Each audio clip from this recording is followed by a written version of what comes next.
শুরু করছি হিউম্যান জিওগ্রাফির আলোচনার প্রথম topic, population growth and distribution.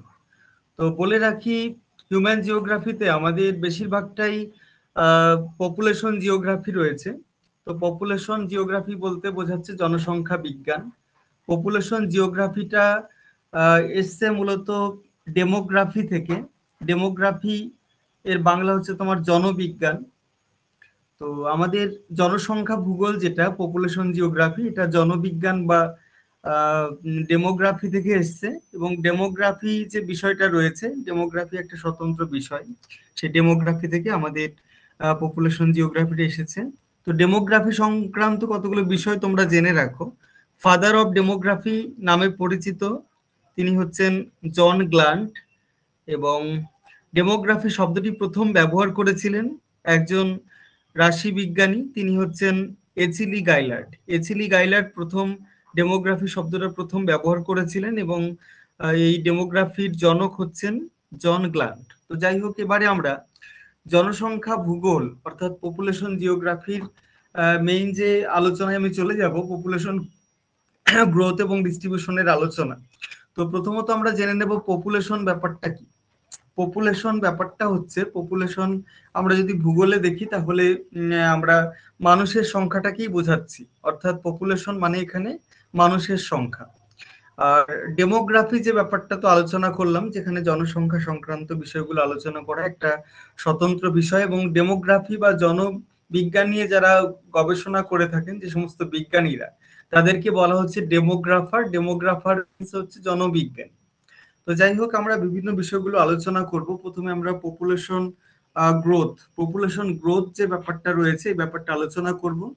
Population growth বলতে যেটা বোঝাচ্ছে যে নির্দিষ্ট সময়ের ব্যবধানে কোনো নির্দিষ্ট স্থানে বসবাসকারী মানুষের সংখ্যার যে পরিবর্তন। গ্রোথ মানে যে সবসময় জনসংখ্যা বাড়বে তা নয়, কখনো কখনো কমতেও পারে। অর্থাৎ এই যে জনসংখ্যার পরিবর্তনটা কখনো বৃদ্ধি বা হ্রাস যেটাই হচ্ছে না কেন, সেটাকে আমরা যদি পার্সেন্টেজে প্রকাশ করি তখন সেটাকে বলা হচ্ছে তোমার গ্রোথ রেট অফ পপুলেশন বা পপুলেশন গ্রোথ যে ব্যাপারটা রয়েছে। এখানে বিভিন্ন টার্ম গুলো রয়েছে, বিভিন্ন জনসংখ্যা বৃদ্ধি সংক্রান্ত বিভিন্ন বিষয়গুলো রয়েছে, ফর্মুলাগুলো রয়েছে। তো এগুলো আমরা জেনে রাখার চেষ্টা করব। প্রথমত আমরা দেখতে পাচ্ছি, দেখো, মোট জনসংখ্যা বৃদ্ধি। মোট জনসংখ্যা বৃদ্ধি হচ্ছে মোট জন্ম মাইনাস মোট মৃত্যু, মোট অন্তর্মুখী পরিব্রাজন মাইনাস মোট বহির্মুখী পরিব্রাজন। এখানে জন্ম থেকে মৃত্যু বাদ দিলেই যে জনসংখ্যা বৃদ্ধি হবে তা নয়, এখানে সেই সাথে পরিব্রাজন এর মাধ্যমে দেখা যাচ্ছে যে বাইরে থেকে কিছু লোক আসছে কোন একটা এলাকায়, আবার কোন একটা এলাকা ছেড়ে বাইরে চলে যাচ্ছে। তো এই আসা এবং যাওয়া, এই দুটোর মধ্যে যে ডিফারেন্স রয়েছে এটাও কিন্তু এর সঙ্গে যোগ করতে হবে, অর্থাৎ কতজন থেকে গেল। তো এইভাবে কিন্তু আমরা মোট জনসংখ্যা বৃদ্ধি আমরা পাই। এবারে আমরা দেখে নেব বার্থ রেট অর্থাৎ জন্মহার। জন্মহার ব্যাপারটা নির্দিষ্ট বছরে মোট জনসংখ্যা, বছরের মধ্যবর্তী সময়ের মোট জনসংখ্যা, এটাকে যদি 1000 দিয়ে গুণ করা হয়, এটা মূলত হাজারের ভিত্তিতে হয় আর কি, সহস্রাংশ এই ভিত্তিতে করা হয়। তো যাই হোক, এবারে যেটা বিষয়টা রয়েছে, দেখো, ডেথ রেট অর্থাৎ মৃত্যু হার। নির্দিষ্ট বছরে মোট মৃত্যু সংখ্যা এবং বছরের মধ্যবর্তী সময় মোট যে জনসংখ্যা, সেটাকে 1000 দিয়ে গুণ করলে এই ডেথ রেট বা মৃত্যু হার ব্যাপারটা পাওয়া যায়। সুতরাং জনসংখ্যা বৃদ্ধির হার যে ব্যাপারটা রয়েছে, নির্দিষ্ট বছরে জন্ম হার মাইনাস নির্দিষ্ট বছরে মৃত্যু হার। জনসংখ্যা বৃদ্ধি হারের যে আরেকটা সূত্র যেটা রয়েছে, দেখো, দুটো নির্দিষ্ট বছরের ব্যবধানে জনসংখ্যার পার্থক্য এবং প্রথম বছরের জনসংখ্যা, এটাকে 1000 দিয়ে গুণ করলে যেটা আমরা পাবো সেটাই হচ্ছে জনসংখ্যা বৃদ্ধির হার।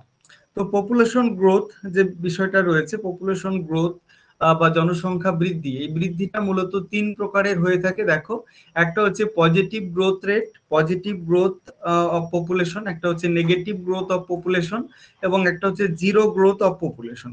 তো পজিটিভ কখন হয়? পজিটিভ দেখা যায় যে যদি কোনো দেশে জন্মহার মৃত্যু হারের থেকে বেশি হয়, যখন জন্মহারটা মৃত্যু হারের থেকে বেশি হয়, অর্থাৎ জন্মগ্রহণ করা মোট যে জনসংখ্যা সেটা মোট মৃত জনসংখ্যার থেকে বেশি হয়, তবে দেখা যাচ্ছে যে দেশের কোন একটা দেশের জনসংখ্যা বাড়ছে। এটা কি আমরা population growth of positive growth of population বা ধনাত্মক জনসংখ্যা বৃদ্ধি আমরা বলতে পারি।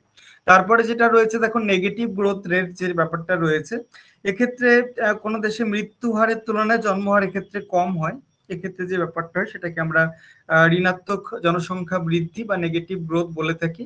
জিরো গ্রোথ যে ক্ষেত্রে মৃত্যু হার এবং জন্মহার পরস্পর সমান হয় এবং মোট জন্মানো মৃত জনসংখ্যা একে অন্যের সঙ্গে সমান হয়, ইকুয়াল হয়, সেই দেশের জনসংখ্যা বৃদ্ধি বা হ্রাস খুব একটা হয় না। তো এটাকেই আমরা শূন্য জনসংখ্যা বৃদ্ধি বলে থাকি। তো যাই হোক, এবারে আমরা যে বিষয়টা আলোচনা করব, পৃথিবীর যে জনসংখ্যা বৃদ্ধি, বিভিন্ন সময়ে পৃথিবীর জনসংখ্যা বৃদ্ধি হয়েছে। বিশ্বের জনসংখ্যার বৃদ্ধির যদি গতি প্রকৃতি আমরা দেখি তাহলে আমরা দেখব বিভিন্ন যে মহাদেশগুলো রয়েছে, এশিয়া, ইউরোপ, আফ্রিকা, এগুলোর ক্ষেত্রে জনসংখ্যা বৃদ্ধির একটা গতি প্রকৃতি দেখানো হয়েছে।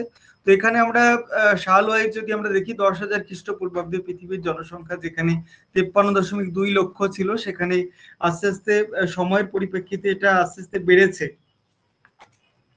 জনসংখ্যার যে টোটাল পরিমাণটা সেটা কিন্তু ধীরে ধীরে বেড়েছে। তো যাই হোক, পৃথিবীর যে জনসংখ্যার যে ব্যাপারটা, এটা ধীরে ধীরে আমরা দেখতে পাচ্ছি যে জনসংখ্যা ধীরে ধীরে বেড়েছে।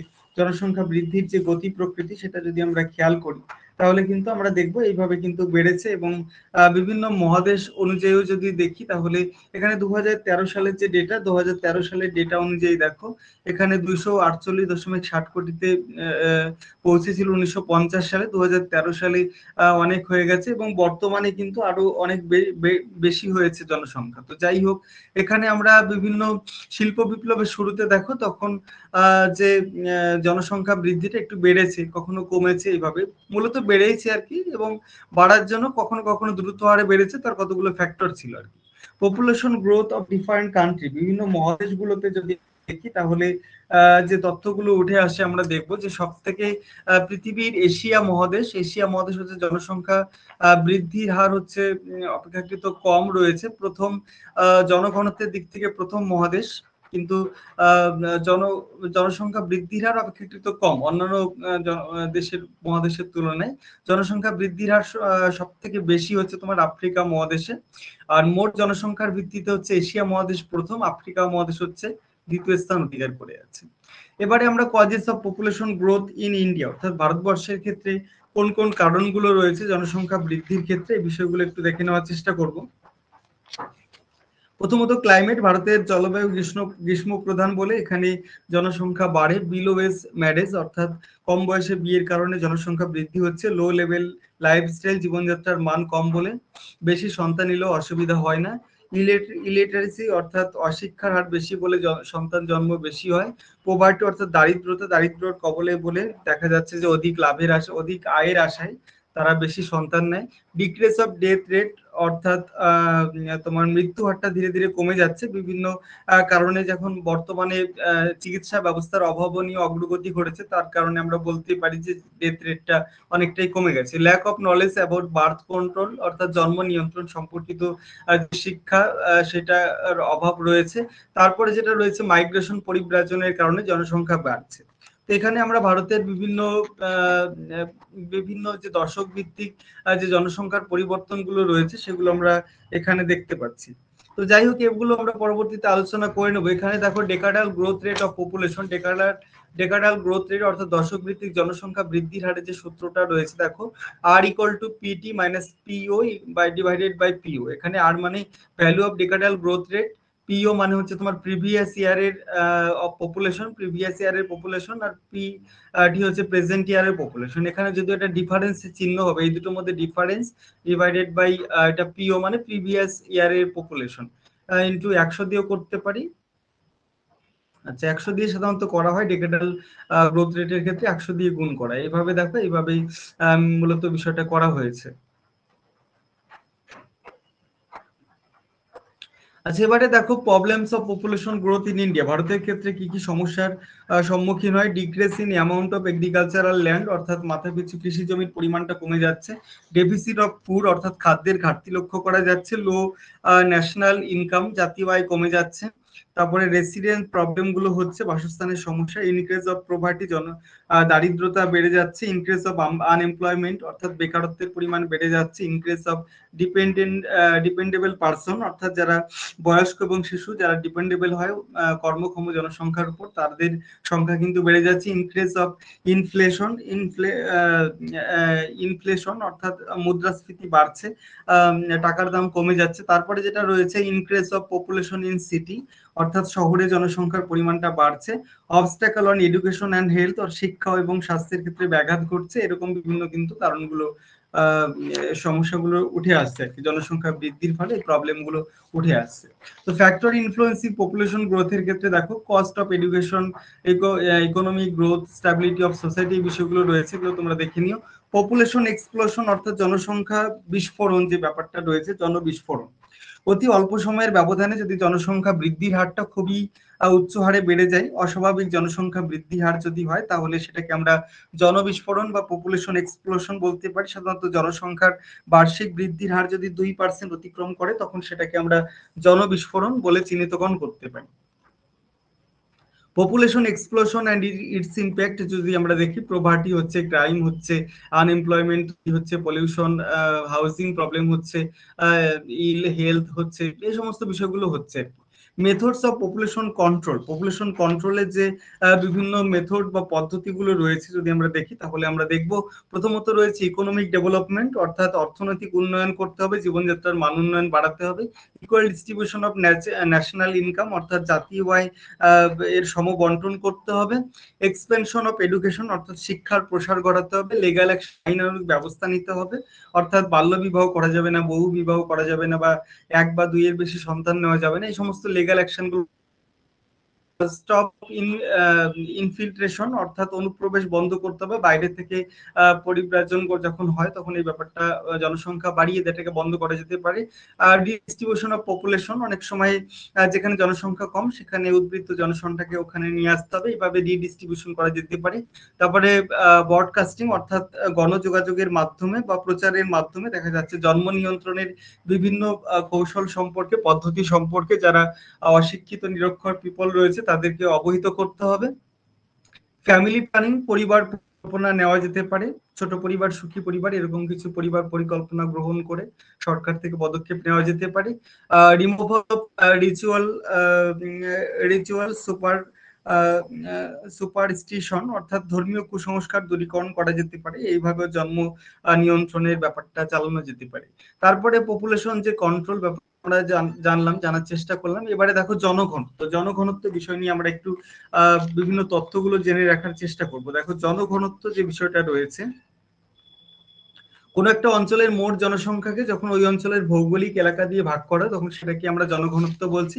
এটা কিন্তু একটা মূলত গাণিতিক হিসাব, বা এটাকে আমরা বলতে পারি অ্যারিথমেটিক ডেন্সিটি বলতে পারি। পপুলেশন ডেন্সিটি মূলত ডেন্সিটিকে তিনটে ভাগে ভাগ করা হয়েছে, পপুলেশন ডেন্সিটিকে। তো এটা মূলত যেটা করা হচ্ছে কোনো নির্দিষ্ট ভৌগোলিক আয়তনের উপর, যেমন কোনো স্কোয়ার কিলোমিটারের উপরে কত জনসংখ্যা রয়েছে, সেটাকে আমরা পপুলেশন ডেন্সিটি বলছি। এটা মূলত একটা অ্যারিথমেটিক ডেন্সিটি বা গাণিতিক জনঘনত্ব বলা যেতে পারে, এটা গাণিতিক হিসাব।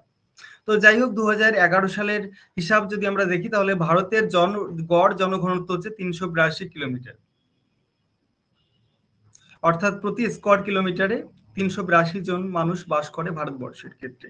এখানে দেখো যে বিষয়টা বলছিলাম, এই অ্যারিথমেটিক ডেন্সিটি ব্যাপারটা, তো অর্থা তিনি একজন ভূগোলবিদ, তিনি জনঘনত্ব বা পপুলেশন ডেন্সিটি ব্যাপারটাকে তিন ভাগে মূলত ভাগ করেছেন।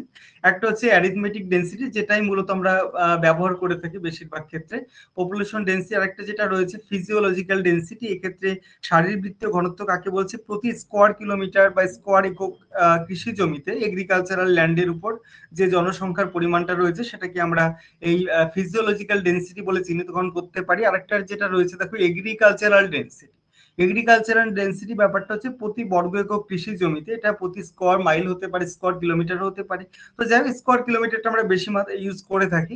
তো প্রতি একক কৃষি জমিতে কৃষির উপর নির্ভরশীল যে জনসংখ্যা, কৃষির উপর নির্ভরশীল জনসংখ্যা, কোন একটা অঞ্চলে কৃষির উপর নির্ভরশীল নাও থাকতে পারে, টোটাল পপুলেশন এরিয়াতে যা রয়েছে সেটা ফিজিওলজিক্যালি দেখা হচ্ছে, কিন্তু কৃষির উপর নির্ভরশীল, পার্টিকুলার কৃষির উপর নির্ভরশীল যে জনসংখ্যা, সেটাকে আমরা সেটার যে ঘনত্ব, সেটাকে আমরা কৃষি ঘনত্ব বা এগ্রিকালচারাল ডেনসিটি বলছি। তো এখানে দেখো মোট জনঘনত্ব রয়েছে বিভিন্ন মহাদেশের ক্ষেত্রে আমরা দেখতে পাচ্ছি মোট জনসংখ্যার হার, অর্থাৎ মোট জনসংখ্যার হার বিশ্বের যে জনসংখ্যা তার জনসংখ্যার 60% কিন্তু এশিয়া মহাদেশে রয়েছে। তারপরে রয়েছে বিশ্বের সব থেকে জনবহুল মহাদেশ হচ্ছে এশিয়া মহাদেশ, তারপরে রয়েছে তোমার আফ্রিকা মহাদেশ। আচ্ছা, আরো কিছু তথ্য এখানে দেব। তো তার আগে আমরা এই ঘনত্ব নিয়ে আলোচনা করলাম, তো জনঘনত্বের যে ব্যাপারটা রয়েছে এই বিষয়ে আর একটু তথ্য তোমরা জেনে রাখো। যদিও ভারতের জনসংখ্যা চ্যাপ্টারে আমরা এই তথ্যগুলো আমরা জেনেছি। ভারতের যে বিভিন্ন রাজ্যগুলো রয়েছে, সর্বাধিক জনসংখ্যা বিশিষ্ট রাজ্য হচ্ছে উত্তরপ্রদেশ, সব থেকে কম জনসংখ্যা বিশিষ্ট রাজ্য হচ্ছে সিকিম জনসংখ্যার ভিত্তিতে। আর জনঘনত্বের যদি দেখি তাহলে সব থেকে জনঘনত্ব বেশি হচ্ছে বিহার, কম হচ্ছে সব থেকে কম হচ্ছে অরুণাচল প্রদেশ, এবং দ্বিতীয় আমাদের পশ্চিমবঙ্গ হচ্ছে দ্বিতীয় জনঘনত্ব বিশিষ্ট রাজ্য। তো যাই হোক, এই যে জনঘনত্ব জনগণনা এগুলো 2011 সালে তো লাস্ট আমাদের জনগণনা হয়েছিল।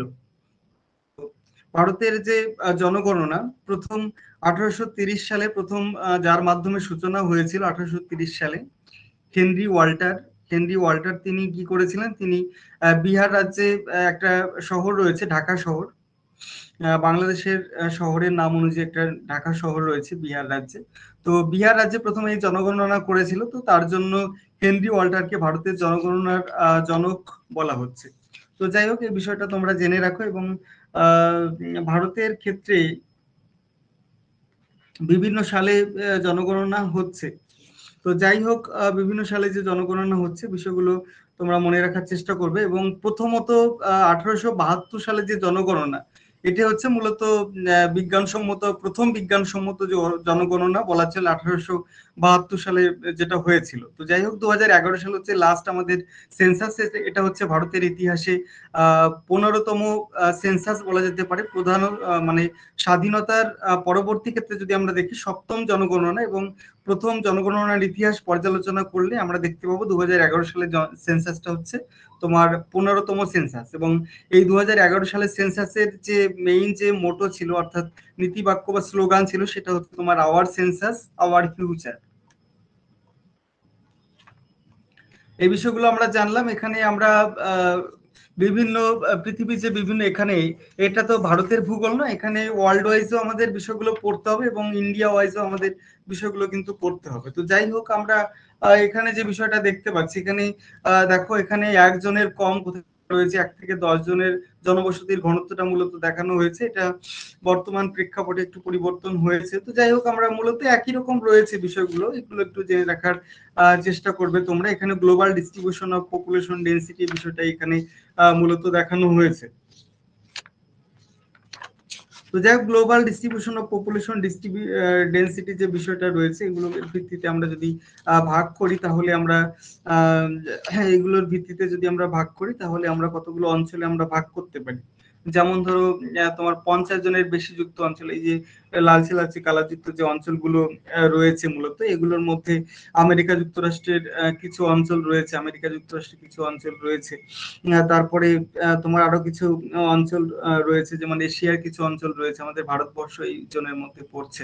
তো যাই হোক, এই বিষয়গুলো তোমরা একটু জেনে রাখার চেষ্টা করবে। 11 থেকে 50 জনের মধ্যে যে হলুদ হলুদ যে বিষয়গুলো রয়েছে, এগুলো তোমার 11 থেকে 50 জন পপুলেশন ডেনসিটি রয়েছে।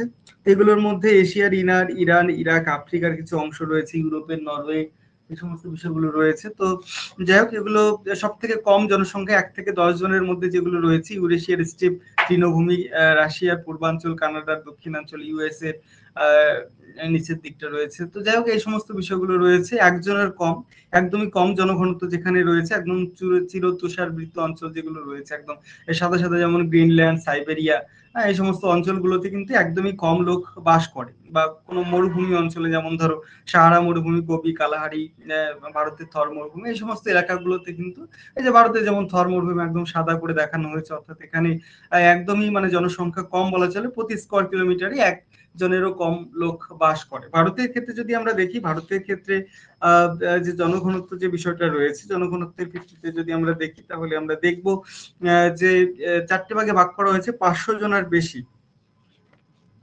500 জনের বেশি যে জনঘনত্ব যেটা রয়েছে আর কি, আমরা যদি দেখি এখানে ভারতের ক্ষেত্রে পপুলেশন ডেন্সিটিটা মূলত দেখানো হয়েছে, বিভিন্ন রাজ্যগুলোকে এইভাবে ভাগ করা হয়েছে, 500 জনের বেশি লোক বাস করে, সেগুলোকে এই কালার দ্বারা দেখানো হয়েছে। দেখো এই খয়েরি কালার দ্বারা দেখানো হয়েছে। এই রাজ্যগুলোর মধ্যে রয়েছে আমাদের পশ্চিমবঙ্গ, বিহার, উত্তরপ্রদেশ, দিল্লি, হরিয়ানা, এই সমস্ত রাজ্যগুলো রয়েছে, পাঞ্জাব এই রাজ্যগুলো রয়েছে, তামিলনাড়ু, কেরল এই রাজ্যগুলো রয়েছে। 251 থেকে 500 জন যেগুলো রয়েছে, দেখো এগুলোর মধ্যে তোমার গুজরাট রয়েছে, 251 থেকে 500 জনের মধ্যে লোক বাস করে। এগুলোর মধ্যে এইদিকে কিছু রয়েছে, অসমের কালারটা দেখা যাচ্ছে না, বোঝা যাচ্ছে না, এগুলোর মধ্যে অসম, তারপরে এদিকে মহারাষ্ট্র, ত্রিপুরা রয়েছে এদিকে, তারপরে কর্ণাটক, তেলেঙ্গানা, এই সমস্ত কিছু রাজ্যগুলো কিন্তু এগুলো রয়েছে।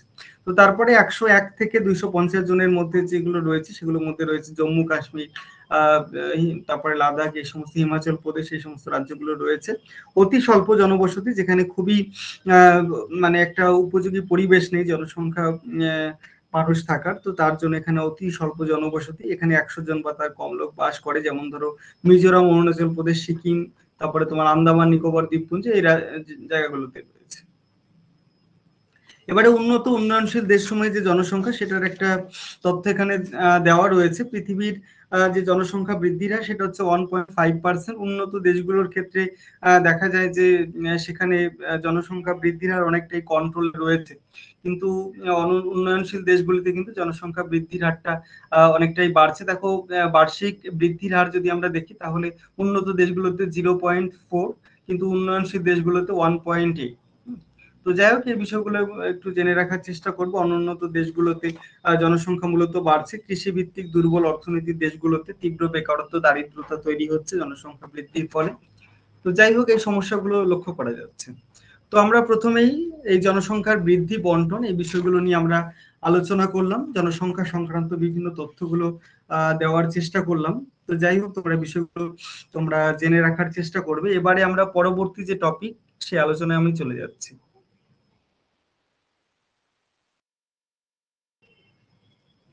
আচ্ছা, আরেকবার তোমরা বলো, তোমরা আলোচনা ঠিকঠাক শুনতে, ঠিকঠাক যাচ্ছে কিনা তোমাদের কাছে? শোনা যাচ্ছে স্যার। ঠিক আছে, থ্যাংক ইউ। দেখো, এবারে আমরা যে বিষয়টা আলোচনা করব, আমাদের সিলেবাসে অবশ্যই মাইগ্রেশন ব্যাপারটা রয়েছে, থাকলেও আমাদের ফার্টিলিটি, মর্টালিটি, এই দুটো বিষয় কিন্তু আমাদের ভালো করে পড়ে নিতে হবে। আমাদের সিলেবাসে কিন্তু অলরেডি মাইগ্রেশনটা উল্লেখ করা আছে, কিন্তু ফার্টিলিটি, মর্টালিটি উল্লেখ করা নেই, তবুও কিন্তু আমাদের বিষয়গুলো পড়তে হবে, নাহলে অনেক বিষয় প্রবলেম হয়ে যাবে। এগুলো ধরো সবই তোমার population growth, distribution related topic আর কি এগুলো। তো যাই হোক, আমরা এখন জনসংখ্যা পরিবর্তনের সঙ্গে জড়িত যে নিয়ামক গুলো রয়েছে, জনসংখ্যার পরিবর্তন, হ্যাঁ, বা পরিবর্তনের ডেটারমিনার্স গুলো রয়েছে, সেগুলোর মধ্যে তিনটে বিষয় রয়েছে। একটা হচ্ছে একটা মোর্টালিটি, একটা মাইগ্রেশন, প্রজনন, মরণশীলতা, পরিব্রাজন। তো প্রথমে আমরা প্রজনন ব্যাপারটা কি, প্রজনন ব্যাপারটা নিয়ে একটু আলোচনা করব। তো প্রথম নিয়ামক যেটা জনসংখ্যা পরিবর্তনে, সেটা হচ্ছে প্রজনন। কোন নির্দিষ্ট জনসংখ্যা পিছু জীবিত শিশু জন্মানোকেই আমরা প্রজনন বলে থাকি বা ফার্টিলিটি বলে থাকি। থমসন লুইস তারা 1929-এ তারা বলছে, কোনো নারী বা সামগ্রিকভাবে নরনারীর সন্তান জন্ম দেওয়ার ক্ষমতাকে আমরা ফার্টিলিটি বলতে, তিনি ফার্টিলিটি বলছেন। তো ফার্টিলিটি ব্যাপারটা দুই রকমের হতে পারে, ন্যাচারাল ফার্টিলিটি এবং কন্ট্রোল ফার্টিলিটি। যখন কোনো নিয়ন্ত্রণ ছাড়া, কোনো রকম নিয়ন্ত্রণ ছাড়া যখন স্বাভাবিকভাবে কোনো নারী সন্তান জন্মদান করে আর কি, সেক্ষেত্রে সেটাকে আমরা ন্যাচারাল ফার্টিলিটি বলতে পারি। এবং যখন কৃত্রিম বিভিন্ন যে নিয়ন্ত্রণ ব্যবস্থাগুলো রয়েছে, সেগুলোর মাধ্যমে যখন নারীর সন্তান জন্মদানের যে ক্ষমতা, সেটাকে আমরা কন্ট্রোল ফার্টিলিটি বা নিয়ন্ত্রিত প্রজনন বলতে পারি। এবারে আমরা যে বিষয়টা আলোচনা করব, দেখো মেজার্স অফ ফার্টিলিটি, অর্থাৎ প্রজননের যে পরিমাপগুলো রয়েছে, সেগুলোর মধ্যে কি কি বিষয় উঠে আসছে আমরা একটু দেখার চেষ্টা করব। প্রত্যেকটা বিষয়ের ফর্মুলাগুলো আমরা দেখে নেওয়ার চেষ্টা করব। এগুলো থেকে এমসিকিউ কোশ্চেন গুলো হতে পারে, অতএব প্রত্যেকটা ফর্মুলাই কিন্তু এখানে গুরুত্বপূর্ণ। প্রথমত রয়েছে দেখো crude birth rate. Crude birth rate অর্থাৎ স্থূল জন্মহার। স্থূল জন্মহার ব্যাপারটা কি, সূত্রটা জানলে কিন্তু বিষয়টা ক্লিয়ার হয়ে যাবে। এক বছরে জন্মলাভ করেছে যতজন জীবিত শিশু, এবং সেই সাথে এটাকে যখন আমরা বছরের মধ্যবর্তী সময় দেশের জনসংখ্যা কতটা, এটাকে যদি আমরা 1000 দিয়ে গুণ করি, আমরা কিন্তু প্রতি 1000 জনসংখ্যা পিছু ক্রুড বার্থ রেট কতটা সেটা আমরা হিসাব পেয়ে যাব। তারপরে যেটা রয়েছে ফার্টিলিটি রেট অর্থাৎ সাধারণ প্রজনন হার। প্রতি বছর জন্মগ্রহণকারী জীবিত শিশুর সংখ্যা ডিভাইডেড বাই 15 থেকে 49 সন্তান ধারণে সক্ষম নারী সংখ্যা। কারণ আমরা জানি 15 থেকে 49 বছরের মহিলারাই কিন্তু এরা সন্তান জন্মদানে সক্ষম বলা চলে। তো তার জন্য এইভাবে কিন্তু হিসাবটা করা হচ্ছে জেনারেল ফার্টিলিটি রেট। তারপরে যে বিষয়টা রয়েছে দেখো টোটাল ফার্টিলিটি রেট অর্থাৎ মোট বা সামগ্রিক প্রজনন হার যে বিষয়টা রয়েছে সেটার সূত্র হচ্ছে দেখো মাথাপিছু গড়ে জন্মদানকারী মোট শিশু সংখ্যা ডিভাইডেড বাই 15 থেকে 49 বছরের মহিলা সংখ্যা। মাথাপিছু হিসাবটা করা হচ্ছে এখানে 1000 দিয়ে গুণ করা হচ্ছে। এবারে দেখো পরের যে সূত্রটা ফর্মুলা রয়েছে দেখো ফার্টিলিটি রেশিও অর্থাৎ চাইল্ড ওয়ামেন রেশিও বলা হচ্ছে 5 বছরের কম বয়সী 5 বছরের কম বয়সী যারা তাদেরকে আমরা শিশু হিসাবে চিহ্নিতকরণ করে থাকি এবং 5 বছরের কম বয়সী শিশু সংখ্যা ডিভাইডেড বাই 15 থেকে 49 বছরের সন্তান ধারণে সক্ষম মহিলার সংখ্যা ইন্টু 1000 করলে সেটাই হচ্ছে প্রজনন অনুপাত বা ফার্টিলিটি রেশিও। এটাকে আমরা চাইল্ড ওয়ামেন রেশিও বলতে পারি। এজ স্পেসিফিক বার্থ রেট অর্থাৎ এখানে নির্দিষ্ট বয়স শ্রেণীর মায়েরা শিশুর জন্ম দিয়েছেন প্লাস ওই বয়স শ্রেণীর মহিলা। আমরা যদি হিসাব করি যে 20 থেকে 30 বছরের মহিলারা কতজন বয়স অনুসারে জন্ম হবে, এজ স্পেসিফিক বার্থ রেট, এভাবে আমরা হিসাব করতে পারি নির্দিষ্ট বয়স শ্রেণীর মহিলারা কতজন শিশুর জন্ম দিয়েছেন সেই হিসাবে। তারপরে আমরা দেখতে পাচ্ছি স্ট্যান্ডার্ডাইজ বার্থ রেট অর্থাৎ প্রামাণ্য জন্মহার। প্রামাণ্য জন্মহার কাকে বলে? বিভিন্ন বয়স শ্রেণীর মায়েরা যতজন সম্ভাব্য শিশুর জন্ম দেন ডিভাইডেড বাই মোট জনসংখ্যা ইন্টু 1000। তারপরে যেটা রয়েছে দেখো রিপ্রোডাকশন রেট অর্থাৎ সংযোজন হার। সংযোজন হারের সূত্রটা একটু দেখে নাও। নির্দিষ্ট বছরে জন্মলাভকারী কন্যা সন্তানের সংখ্যা ডিভাইডেড বাই এখানে কন্যা সন্তানটাকে এখানে দেখা হচ্ছে, বিষয়টাকে গুরুত্ব দিয়ে দেখা হচ্ছে এবং 15 থেকে 49 বছরের সন্তান ধারণে সক্ষম মহিলার সংখ্যা ইন্টু 100। এটাকে আমরা কিন্তু বলতে পারি যে সংযোজন হার, সংজনন হার বা সংস্থাপন হার, পুনঃসংস্থাপন হার। তারপরে যেটা রয়েছে দেখো নিট সংযোজন হার যে বিষয়টা রয়েছে, এটা সূত্র হচ্ছে তোমার 15 থেকে 49 বছরের মায়েদের জীবিত প্রজননক্ষম কন্যা সন্তানের সংখ্যা। যারা জীবিত শিশু যে হয়ে পরবর্তী ক্ষেত্রে মারাও যায়। তো যাই হোক যারা জীবিত শিশু বা মৃত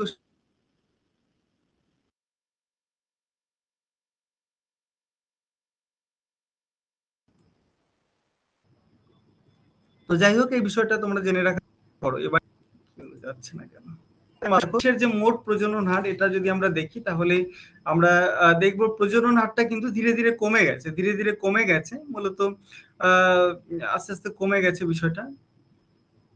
তো যাই হোক এরবারে আমরা প্রজনন হারটা আমরা যদি দেখি 1980-85 সালের দিকে আবার প্রজনন হারটা এভাবে কমে গেছে।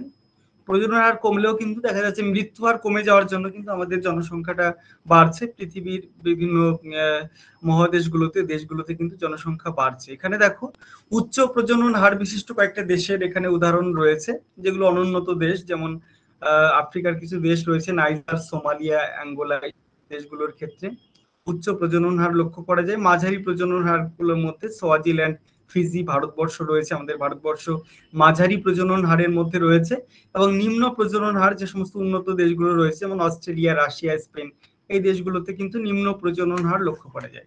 এবারে আমরা যে বিষয়টা আলোচনা করবো দেখো ফ্যাক্টর কন্ট্রোলিং ফার্টিলিটি অর্থাৎ এই যে প্রজনন ব্যাপারটাকে নিয়ন্ত্রণ করে কি কি ফ্যাক্টরগুলো, এই ফ্যাক্টরগুলো আমি সংক্ষেপে পয়েন্টগুলো একটু হাইলাইট করার চেষ্টা করব। বায়োলজিক্যাল ফ্যাক্টর বা বিভিন্ন জৈবিক যে যন্ত্রগুলো রয়েছে এগুলোর মধ্যে রয়েছে হেরিডিটি বা বংশগতি, অর্থাৎ বংশগতির বিভিন্ন পর্যায়ে প্রজনন হারে তারতম্য ঘটলেও কিন্তু দেখা যায় বংশের ধারাকে টিকিয়ে রাখার জন্য কিন্তু এক কথায় সন্তানের জন্মদানটা স্বাভাবিক একটা ঘটনা বলা চলে।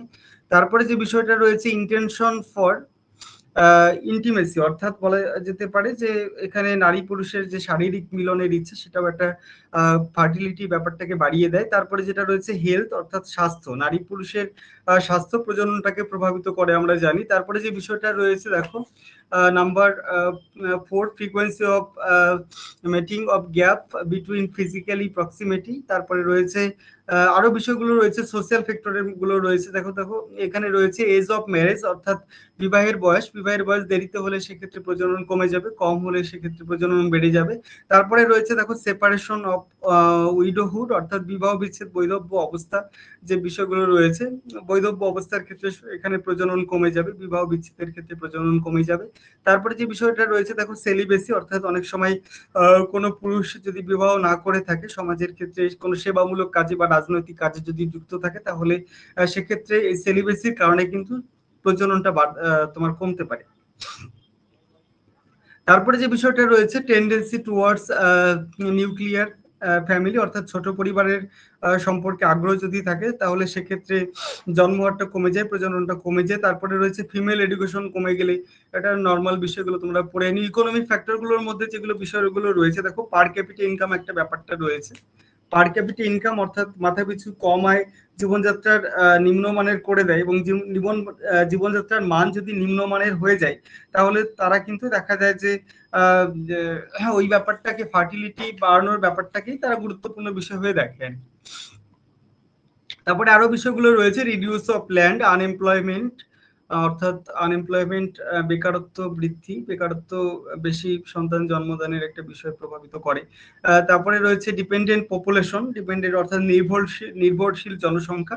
নির্ভরশীল জনসংখ্যা যদি বেশি থাকে কোন একটা সেক্ষেত্রে বলা যেতে পারে যে সমাজে প্রজনন ক্ষমতাটা বাড়ে। নির্ভরশীল জনসংখ্যা যদি বেশি থাকে তাহলে সমাজে প্রজনন ক্ষমতাটা বাড়ে। অনুন্নত দেশগুলোর অর্থনীতির ক্ষেত্রে কিন্তু এই বিষয়টা বেশি লক্ষ্য করা যায়।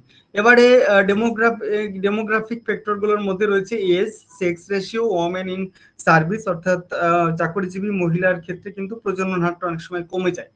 তারপরে ডাইরেক্ট ফ্যাক্টরগুলোর মধ্যে যেগুলো রয়েছে use of condom, injection, abortion, menstruation period, এই সমস্ত বিষয়গুলো রয়েছে। তারপরে দেখো মোর্টালিটি ডেথস পার পপুলেশন, মোর্টালিটি ব্যাপারটা এখন আলোচনা করব, অর্থাৎ মরণশীলতা। মানুষের জন্ম মৃত্যু মানুষের জীবনের একটা অবিচ্ছেদ্য অঙ্গ বলা যেতে পারে, অবিচ্ছেদ্য অংশ বলা যেতে পারে। এবং যখন কোন একটা মানুষের জন্মের পরে যখন জন্মের কোনো প্রমাণ না থাকে বা কোনো রকম জীবনের কোনো প্রমাণ না থাকে, তখন সেটাকে আমরা বলতে পারি, সেই ব্যক্তিকে আমরা মৃত বলে গণ্য করতে পারি। জন্মের পর শিশু অবস্থা থেকে যে কোনো অবস্থায় মানুষের মৃত্যু ঘটতে পারে। তো এই মৃত্যুর ব্যাপারটাকে আমরা কিন্তু মোর্টালিটি বলতে পারি বা মরণশীলতা বলতে পারি। তো মরণশীলতা ব্যাপারটা হচ্ছে এখানে নিউমেরিটর হচ্ছে ডেথ থাকবে এবং ডিনোমিনেটরে থাকবে পপুলেশন। এটা আমরা হাজারের ভিত্তিতে আমরা দেখি, প্রতি হাজার জনসংখ্যা পিছু ব্যাপারটা আমরা দেখে থাকি। বিভিন্ন ফর্মুলা গুলো রয়েছে, ফর্মুলা গুলো দেখলে তুমি ব্যাপারটা বুঝতে পারবে। মেজার্স অফ মোর্টালিটি ব্যাপারটা প্রথমে দেখো রয়েছে ক্রুড ডেথ রেট, স্থূল মৃত্যু হার। নির্দিষ্ট বছরে মোট মৃত মানুষের সংখ্যা ডিভাইডেড বাই বছরের মধ্যবর্তী সময় দেশের মোট জনসংখ্যা ইনটু 1000 দিয়ে গুণ করলে এটা পাবো আমরা। এজ স্পেসিফিক ডেথ রেট, যেটা কোনো নির্দিষ্ট বয়স শ্রেণীর মানুষের মৃত্যু সংখ্যা বা ওই বয়স শ্রেণীর মোট জনসংখ্যা, এটা 1000 দিয়ে গুণ করলে এই বিষয়টা আমরা পাবো। তারপরে যে বিষয়টা রয়েছে দেখতে পাচ্ছ যে এজ স্পেসিফিক ডেথ রেট, অর্থাৎ বয়স বিশেষিত মৃত্যু হার, এই ব্যাপারটা তো বললাম। এবারে দেখো child mortality rate, child mortality rate বা শিশুর মৃত্যু হার। শিশুর মৃত্যু হার কিভাবে আমরা পাবো? 0 থেকে 5 বছর মানে হচ্ছে শিশু, 0 থেকে 5 বছর বয়সী শিশু মৃত্যুর সংখ্যা ডিভাইডেড বাই মোট শিশু সংখ্যা, মোট জন্মানো শিশু সংখ্যা ইনটু হচ্ছে 1000। ট্রেন্ড অফ ইনফ্যান্ট মর্টালিটি, শিশু মৃত্যুর প্রবণতা হার, এটা আমরা কিভাবে পাবো? মূলত 1 বছরের মধ্যে যদি কোনো মৃত্যু হয় সেটাকে আমরা শিশু মৃত্যুর প্রবণতা, 1 বছর পরে আর মৃত্যুর সম্ভাবনাটা খুব একটা থাকে না বলা যেতে পারে, এটাকে আমরা ইনফ্যান্ট মর্টালিটি ট্রেন্ড বলতে পারি, বা বলা যেতে পারে শিশু মৃত্যুর প্রবণতা বা ধারা। 1 বছর বয়সী শিশু মৃত্যু সংখ্যা এবং 1 বছর বয়সী মোট জীবিত শিশু সংখ্যা ইনটু 1000।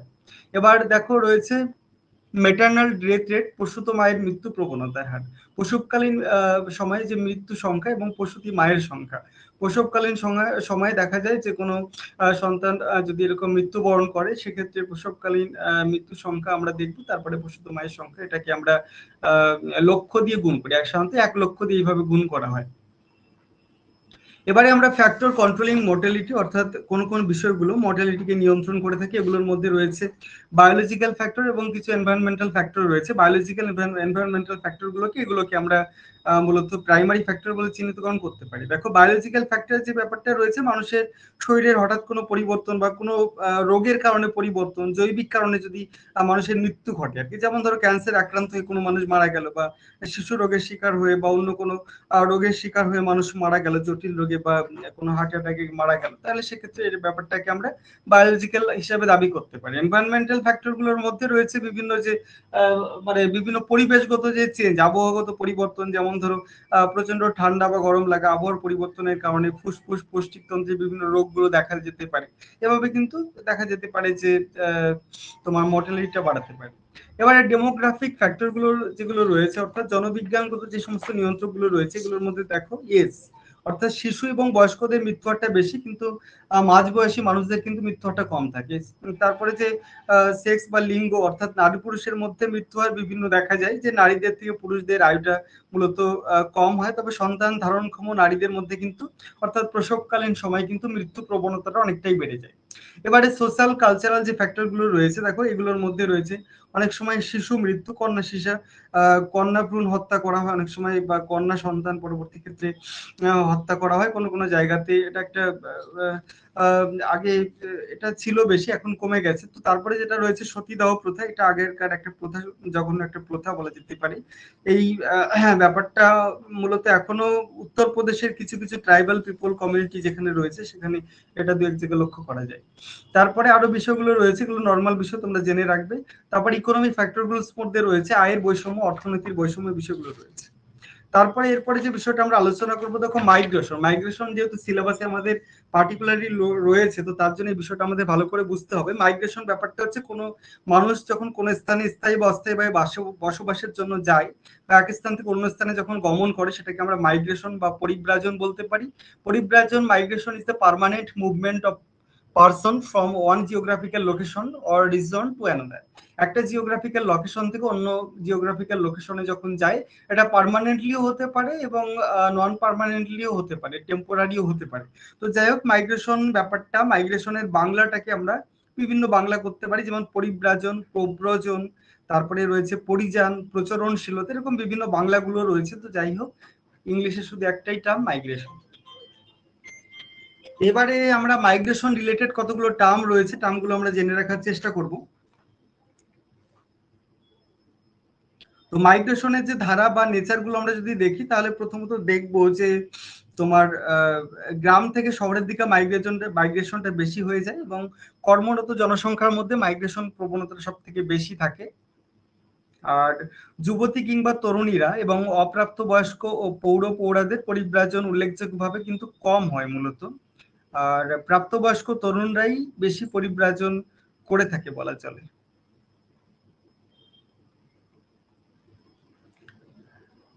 আচ্ছা, এবারে যে বিষয়গুলো আলোচনা করব, মাইগ্রেশন রিলেটেড কিছু টার্মস রয়েছে, টার্মিনোলজি রয়েছে, বিষয়গুলো দেখো। Place of origin of migration অর্থাৎ যখন কোন একটা দেশ বা স্থান ছেড়ে পরিব্রাজক, যে পরিব্রাজন করবে আর কি, পরিব্রাজক মাইগ্রেন্ট, সে যদি অন্য কোনো জায়গায় চলে যায় সেটাকে আমরা সেই জায়গাটাকে আমরা কিন্তু উৎসস্থল বলতে পারি, place of origin of migration. যে দেশ বা স্থান থেকে কোন একজন মাইগ্রান্ট অর্থাৎ পরিব্রাজক অন্যত্র চলে যাচ্ছে, সেটাকে আমরা যেখান থেকে চলে যাচ্ছে সেটাকে আমরা place of origin of migration বলতে পারি। প্লেস অফ ডেস্টিনেশন, যেখানে চলে যাচ্ছে সেটাকে আমরা গন্তব্যস্থল বা ডেস্টিনেশন প্লেস বলতে পারি। Out migrant and out migration. Out migrant অর্থাৎ বহির্মুখী পরিব্রাজক, যখন কোনো ব্যক্তি বা ব্যক্তিবর্গ কোনো অঞ্চল ছেড়ে সাময়িকভাবে চিরতরে বা বসবাস করার জন্য যখন গমন করে সেটাকে আমরা বহির্মুখী পরিব্রাজন বলতে পারি। এবং এই যে ঘটনা, এটাকে আমরা আউট মাইগ্রেশন বা বহির্মুখী পরিব্রাজন বলতে পারি। আর ইন মাইগ্রেন্টের ক্ষেত্রে ব্যাপারটা উল্টো হবে, এখানে অন্য কোনো স্থান থেকে কোনো ব্যক্তি বা ব্যক্তি গোষ্ঠী তারা নতুন কোনো স্থানে আসবে, সেটাকে হচ্ছে অন্তর্মুখী পরিব্রাজন বলা হচ্ছে। নতুন গন্তব্যস্থলে তার চলে আসার যে ঘটনা, সেটাকে আমরা বলতে পারি যে তোমার ইন মাইগ্রেশন। তারপরে যে বিষয়টা রয়েছে দেখো ইমিগ্রেশন আর এমিগ্রেশন, এই ব্যাপারটা একটু দেখো। ইমিগ্রেশনের বাংলা হচ্ছে তোমার অভিবাসন, আর এমিগ্রেশন কথার অর্থ হচ্ছে তোমার প্রবাসন। অভিবাসন কাকে বলে? বিদেশ থেকে যখন কোনো ব্যক্তি বা ব্যক্তিবর্গ অন্য কোনো দেশে স্থায়ীভাবে বাস করার জন্য চলে আসে, অর্থাৎ যেমন বিদেশ থেকে আমাদের ভারতে চলে আসলো, বা দেশ বিভাগের কারণে বাংলাদেশ থেকে আমাদের ভারতে ইন্ডিয়াতে চলে আসলো, তখন সেটাকে আমরা কিন্তু অভিবাসন বা ইমিগ্রেশন বলতে পারি। আর ইমিগ্রেশন ব্যাপারটা কি? প্রবাসন ব্যাপারটা কি? প্রবাসন হচ্ছে কোনো অঞ্চল ছেড়ে যখন কোনো দেশ ছেড়ে যখন বিদেশে চলে যাচ্ছে, তখন সেটাকে আমরা কিন্তু এমিগ্রেশন বা প্রবাসন বলতে পারি। তারপরে যে স্ট্রিম অফ মাইগ্রেশন, পরিব্রাজনের একটা ধারা চলতে থাকে, কোন একটা অঞ্চল থেকে কোন একটা অঞ্চলে পরিব্রাজন ঘটে, এইভাবে পরিব্রাজনের একটা ধারা কিন্তু মূলত চলতে থাকে। তারপরে মেজারমেন্ট অফ মাইগ্রেশন রেটের কতগুলো মেজারমেন্ট রয়েছে, আমরা একটু জানার চেষ্টা করব। প্রথমত রয়েছে গ্রস অ্যান্ড নেট মাইগ্রেশন, অর্থাৎ স্থূল এবং নিট মাইগ্রেশন। অন্তর্মুখী পরিব্রাজন বা অভিবাসন আর প্রবাসনের মধ্যে যে আহ, যোগফলটাকে আমরা কিন্তু গ্রস মাইগ্রেশন বলতে পারি, এবং এই ইমিগ্রেশনের যে বিয়োগফল বা ডিফারেন্স, সেটাকে আমরা নিট মাইগ্রেশন বলতে পারি। তাহলে যোগফল হচ্ছে গ্রস মাইগ্রেশন, বিয়োগফল হচ্ছে নিট মাইগ্রেশন। কিসের? না এমিগ্রেশনের। এফেক্টিভ মাইগ্রেশন বা কার্যকর পরিব্রাজন কাকে বলে? দুটো স্থানের মধ্যে এই নিট পরিব্রাজনের সঙ্গে ওই দুটো স্থানের জনসংখ্যার স্থানান্তরের যে অনুপাত, সেটাকে আমরা কিন্তু কার্যকর পরিব্রাজন বা এফেক্টিভ মাইগ্রেশন বলে থাকি। তারপরে ব্যালেন্স ইন মাইগ্রেশন বলতে অন্তঃপরিব্রাজন আর বহিঃপ্রাজনের পরিমাণটা যদি শূন্য হয়, তাহলে পরিব্রাজনের ভারসাম্য আসে। সেক্ষেত্রে ব্যাপারটা কিন্তু নিট পরিব্রাজন তখন শূন্যই হয়ে যায়। এই ব্যাপারটাকে আমরা ব্যালেন্স ইন মাইগ্রেশন বলতে পারি। আসা যাওয়া কিছুই হবে না। Classification of migration according to nature of culture, অর্থাৎ সংস্কৃতির প্রকৃতি হিসাবে যদি আমরা দেখি, একটা হচ্ছে ইকোনমিক্যাল মাইগ্রেশন, অর্থাৎ অর্থনৈতিক পরিব্রাজন, যেখানে চাকরি বা কর্মসংস্থানের জন্য যখন পরিব্রাজন করে স্থায়ী অস্থায়ীভাবে, সেটা এই ধরনের মাইগ্রেশন বলতে পারি। সোশ্যাল মাইগ্রেশন, বিভিন্ন ধর্মীয় স্বাধীনতার অভাব, ধর্মীয় যেখানে নিরাপত্তা নেই, সেই সমস্ত কারণগুলোর জন্য কিন্তু এই ধরনের মাইগ্রেশন লক্ষ্য করা যায়। পলিটিক্যাল মাইগ্রেশন, কোনো একটা পলিটিক্যাল ইস্যুর কারণে রাজনৈতিক পরিব্রাজন ঘটে থাকে, যেমন রাজনৈতিক অস্থিরতা, সন্ত্রাস, অভ্যুত্থান, এই সমস্ত কারণগুলোর জন্য কিন্তু পলিটিক্যাল মাইগ্রেশন ঘটে থাকে। অ্যাকর্ডিং টু পার্মানেন্সি, অর্থাৎ স্থায়িত্বের ভিত্তিতে যদি আমরা দেখি, পার্মানেন্ট মাইগ্রেশন একটা টেম্পোরারি মাইগ্রেশন। পার্মানেন্ট কখন হয়? যখন একেবারেই একটা দেশ থেকে আরেকটা দেশে বা কোনো অঞ্চল থেকে কোনো অঞ্চলে যায়। যেমন দেশ বিভাগের ফলে 1971 সালের পরে কিন্তু বহু হিন্দু জনসংখ্যা, তারা কিন্তু মুসলিমদের অত্যাচারে বাংলাদেশ থেকে আমাদের ইন্ডিয়াতে বা অন্য কোনো দেশে চলে এসেছিল। তো এটাকে আমরা কিন্তু পার্মানেন্ট মাইগ্রেশন বলতে পারি। আর তারা কখনোই কিন্তু আর বাংলাদেশে ফিরে যাবে না। আর যে বিষয়টা রয়েছে দেখো, টেম্পোরারি মাইগ্রেশন, এক্ষেত্রে অস্থায়ীভাবে কোনো কারণে ধরো পরিব্রজনকারীর চাকরির ক্ষেত্রে হোক বা ব্যবসার ক্ষেত্রে হোক বা দূরবর্তী কোনো স্থানে শিক্ষা লাভ করার ক্ষেত্রে হোক, এই ধরনের কিন্তু টেম্পোরারি মাইগ্রেশন ঘটতে দেখা যায়। অ্যাকর্ডিং টু ডিস্টান্সের ক্ষেত্রে যদি আমরা দেখি, শর্ট ডিস্টেন্স মাইগ্রেশন একটা ঘটে, স্বল্প দূরত্বের মাইগ্রেশন, একটা গ্রাম থেকে একটা শহরের মধ্যে, এরকম হতে পারে। নিকটবর্তী গ্রাম থেকে নিকটবর্তী শহরের মধ্যে এই ধরনের শর্ট ডিস্টেন্স মাইগ্রেশন হতে পারে। মিডিয়াম ডিস্টেন্সের মধ্যে দেখো, কোনো একটা রাজ্য থেকে কোনো একটা রাজ্যে যদি চলে আসে, যেমন ধরো ঝাড়খণ্ড, বিহার, উড়িষ্যা থেকে আমাদের ওয়েস্ট বেঙ্গলে চলে আসলো, তো সেক্ষেত্রে এই ব্যাপারটাকে আমরা কিন্তু এই মিডিয়াম ডিস্টেন্স মাইগ্রেশন বলতে পারি। আর লার্জের ক্ষেত্রে কি হয়? একটা দেশ থেকে অন্য দেশে চলে, যেমন বাংলাদেশ থেকে ভারতে আসলো, আমেরিকা যুক্তরাষ্ট্র, দেখা যাচ্ছে ভারত থেকে আমেরিকা যুক্তরাষ্ট্রে গেল, এই সমস্ত বিষয়গুলোকে আমরা লার্জ ডিস্টেন্স মাইগ্রেশন বলতে পারি। অ্যাকর্ডিং টু, আচ্ছা আর এখানে নেই কোনো টাইপস। এবার ফ্যাক্টর কন্ট্রোলিং মাইগ্রেশনের ক্ষেত্রে যে ফ্যাক্টরগুলো দায়ী দেখো, ইকোনমিক ফ্যাক্টরগুলোর মধ্যে রয়েছে মাথাপিছু কৃষি জমি হ্রাস, উন্নত যান্ত্রিক সুবিধা, ছদ্মবেশী বেকারত্ব, আধুনিক এগুলো নর্মালি বিষয়গুলো আমরা জানি, এগুলোর আলোচনা করার কিছু নেই। এবারে আমরা যে বিষয়টা আলোচনায় চলে যাব, মাইগ্রেশন থিওরি, অর্থাৎ পরিব্রাজন তত্ত্ব। পরিব্রাজন নিয়ে দুটো তত্ত্ব আমরা আজকে আলোচনা করব, আজকের ক্লাসে আমরা আলোচনা করব।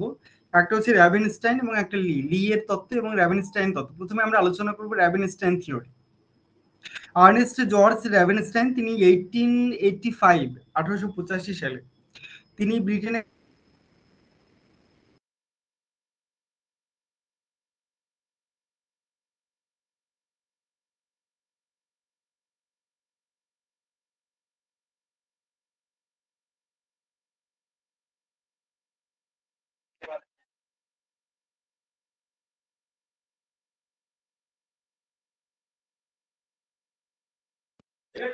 স্যার শোনা যাচ্ছে না।